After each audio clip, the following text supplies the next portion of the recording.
నమస్తే, welcome to Bharati TV. నేను బాపయ్య. నువ్వే కాదు, నేను కూడా పాదయాత్ర చేస్తానని చెప్పేసి ఈ వీడియోకి నేను ఒక టైటిల్ పెట్టాను.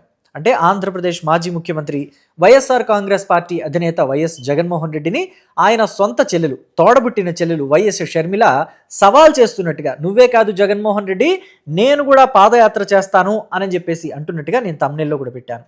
సో ఇక్కడ మనం చూసుకున్నట్లయితే వైఎస్ షర్మిల ఇప్పుడు పక్కలో బల్లింలాగా తయారై జగన్మోహన్ రెడ్డికి. జగన్మోహన్ రెడ్డి ఏ నిర్ణయం తీసుకున్నా కానీ షర్మిల దాన్ని క్వశ్చన్ చేస్తున్నారు. మొన్న డీలిమిటేషన్ విషయంలో కూడా జగన్మోహన్ రెడ్డి బీజేపీకి, అటు కేంద్ర ప్రభుత్వానికి, ఎన్డీఏ ప్రభుత్వానికి మద్దతు తెలిపారు. అలాగే మహిళల 33% రిజర్వేషన్ విషయంలో కూడా మద్దతు తెలిపారు. ఆ రెండు బిల్లులకి మద్దతు తెలపడాన్ని షర్మిల తీవ్రంగా ఆక్షేపించారు. అసలు నువ్వు మోదీకి దత్తపుత్రుడిగా మారిపోయావు, బీజేపీ ఏం చెప్తే దానికి నువ్వు తానా అంటే తందానా అంటున్నావు, నీ కేసులకు భయపడే నువ్వు ఇలాగా చేసావని చెప్పేసి ఆవిడ జగన్మోహన్ రెడ్డిని టార్గెట్ చేశారు. నిజానికి చెప్పాలంటే జగన్మోహన్ రెడ్డిని కూటమి పార్టీలు, అంటే తెలుగుదేశం పార్టీ కావచ్చు, జనసేన పార్టీ కావచ్చు, భారతీయ జనతా పార్టీ కావచ్చు, ఈ మూడు పార్టీలు ఎంత టార్గెట్ చేయాలో దానికన్నా ఒక 100% ఎక్కువగానే టార్గెట్ చేస్తున్నారు షర్మిల.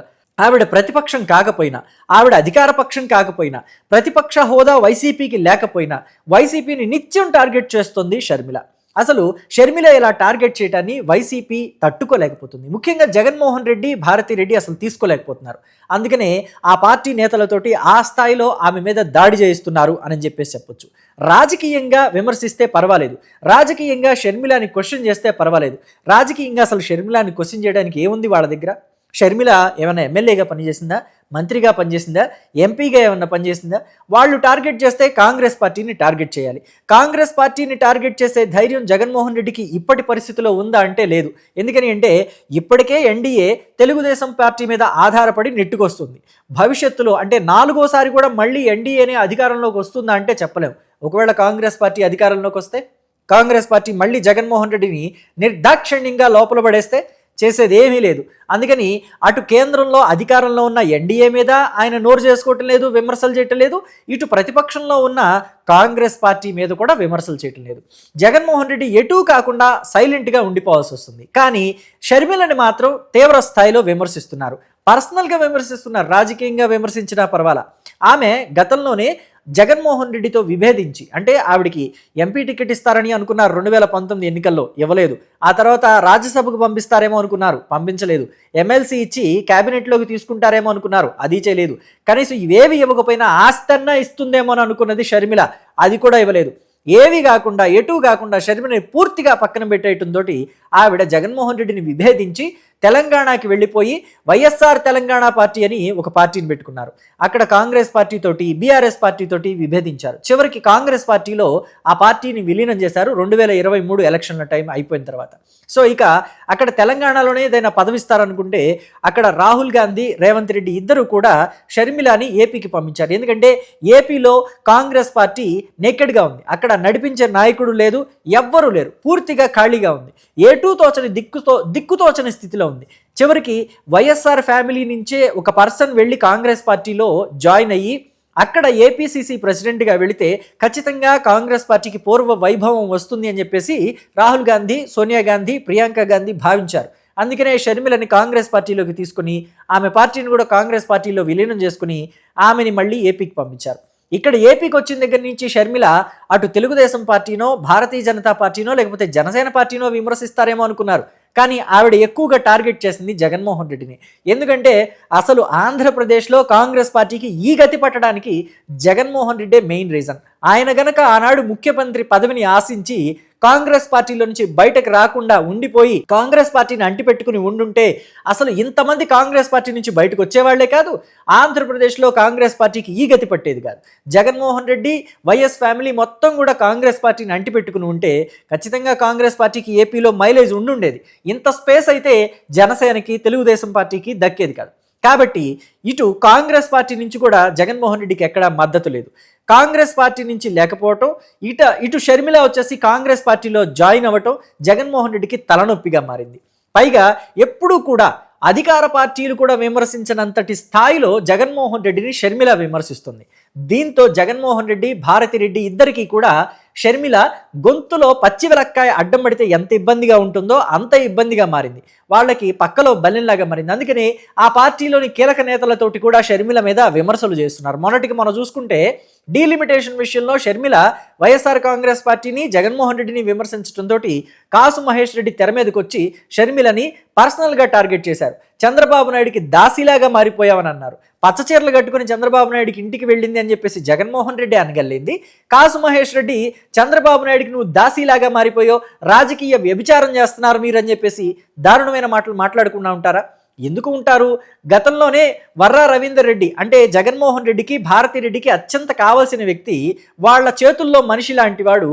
అతడే విజయలక్ష్మి మీద అంటే రాజశేఖర రెడ్డి భార్య జగన్మోహన్ రెడ్డి తల్లి మీద నీచమైన పోస్టులు పెట్టాడు.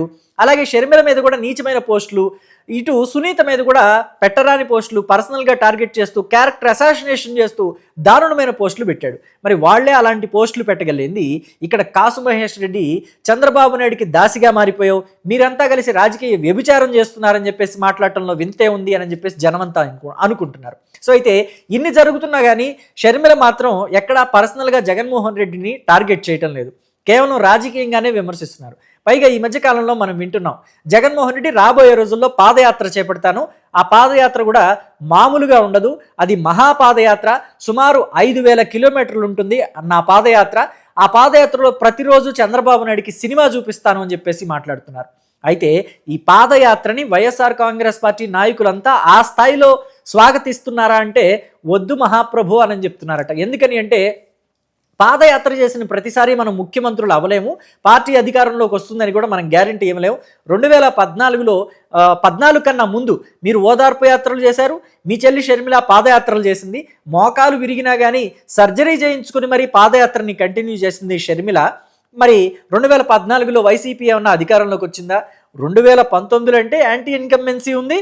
సో అలాగే కొంత మీరు తెలుగుదేశం పార్టీ ప్రభుత్వం మీద ఉన్నవి లేనివి అన్నీ కల్పించి గోబెల్స్ ప్రచారం చేశారు కాబట్టి అప్పుడు అధికారంలోకి రాగలిగింది. ఈసారి అయితే కష్టం. మీరు ఎంత వైఫల్యం చెందారో ప్రభుత్వాన్ని నడిపిస్తూ రాష్ట్రాన్ని నడిపించే ఒక నాయకుడిగా మీరు ఎంత వైఫల్యం చెందారో గత 5 ఏళ్ళు ప్రజలు చూశారు. పైగా అమరావతికి సంబంధించి మీరు ఎలాంటి మాటలు మార్చారు, రాజధానికి మీరు ఎంత వ్యతిరేకంగా ఉన్నారనే అంశాలను కూడా ప్రజలంతా గమనించారు. కాబట్టి ఇప్పుడు మళ్ళీ మీరు అధికారంలోకి రావటం అనేది కళ్ళగా మారిపోతుంది. పైగా మీ పాదయాత్రకు పెట్టే ఖర్చు కూడా దండగా అని చెప్పేసి బాహాటంగానే ఆయన దగ్గర మాట్లాడుతున్నట్టుగా తెలుస్తుంది. అయితే జగన్మోహన్ రెడ్డి అవేమీ యాక్సెప్ట్ చేయరు, అవేమి పట్టించుకోరు, ఆయన పాదయాత్ర ఆయనే చేస్తారని చెప్పేసి కూడా సమాచారం.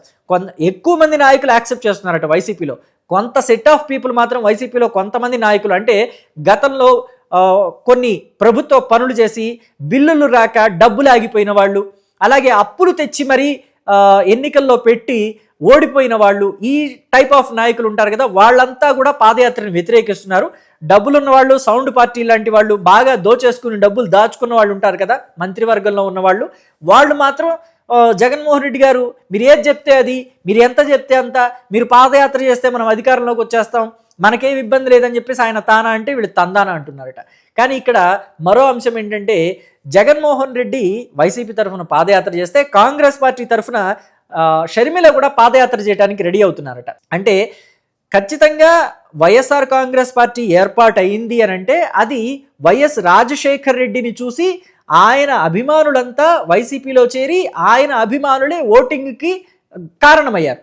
వాళ్ళంతా ఇటు రాబట్టే వైసీపీకి ఆ గ్రాఫ్ పెరిగింది, రాజశేఖర రెడ్డి వల్లే పెరిగింది అని చెప్పడంలో ఎటువంటి డౌట్ లేదు. కాబట్టి రాజశేఖర రెడ్డి మరో బిడ్డ పాదయాత్ర చేస్తుంటే మరి కాంగ్రెస్ పార్టీ వైపు కూడా కొంతమంది చూసే అవకాశం ఉంటుంది కదా. ఇక్కడ కూడా గ్రౌండ్ లెవెల్ నుంచి అంటే పాదయాత్ర చేస్తున్నారంటే ప్రతి గడపని టచ్ చేస్తాను అని చెప్పేసి చెప్పటమే. కాబట్టి షర్మిల గ్రౌండ్ లెవెల్లోకి వెళ్ళి వైసీపీకి సంబంధించి ఆ ఏవైతే పిల్లర్స్ లాగా ఉన్నాయో వాటంతా కూడా డ్యామేజ్ చేసుకుంటూ వెళ్ళిపోతాను అని చెప్పేసి చెప్తుందంట.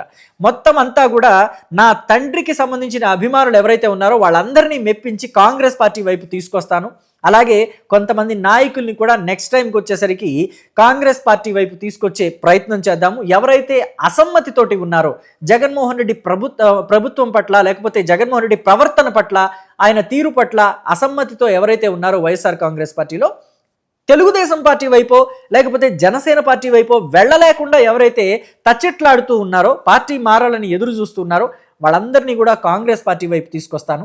కాంగ్రెస్ పార్టీని నెక్స్ట్ ఎలక్షన్ కల్లా బలోపేతం చేస్తాను, ఖచ్చితంగా గతంలో కన్నా, అంటే అధికారంలోకి తీసుకురాలేకపోవచ్చు కానీ గతంలో కన్నా మెరుగ్గా ఓటింగ్ శాతం కూడా పెంచుతానని చెప్పేసి షర్మిల గట్టిగా చెప్తోందట. అందుకని షర్మిల కూడా ఈ పాదయాత్రని చాలా ప్రెస్టీజియస్గా తీసుకుంది. జగన్మోహన్ రెడ్డితో పాటు సైమల్టేనియస్గా పాదయాత్ర చేసి తీరతానని కూడా ఆవిడ చెప్తోందట. ఇక్కడ షర్మిల ఓట్లు చీల్చితే అవి వైఎస్ఆర్ కాంగ్రెస్ పార్టీ నుంచే చీలే ఓట్లు, ఎందుకంటే వైఎస్ఆర్ అభిమానులంతా వైసీపీలోనే ఉన్నారు కాబట్టి కూటమికి ఎటువంటి డ్యామేజ్ అయితే జరగదు. కాబట్టి వైసీపీకే ఇక్కడ షర్మిల పాదయాత్ర వల్ల డ్యామేజ్ అయితే ఖచ్చితంగా జరుగుతుందని చెప్పడంలో డౌట్ లేదు. కాబట్టి వైసీపీకి షర్మిల చేయబోయే పాదయాత్ర ఒక పెద్ద సవాల్గానే మారుతుంది అని చెప్పేసి పొలిటికల్ అనలిస్టులు అంతా చెప్తున్నారు. మరి దీని మీద మీ అభిప్రాయం ఏంటి?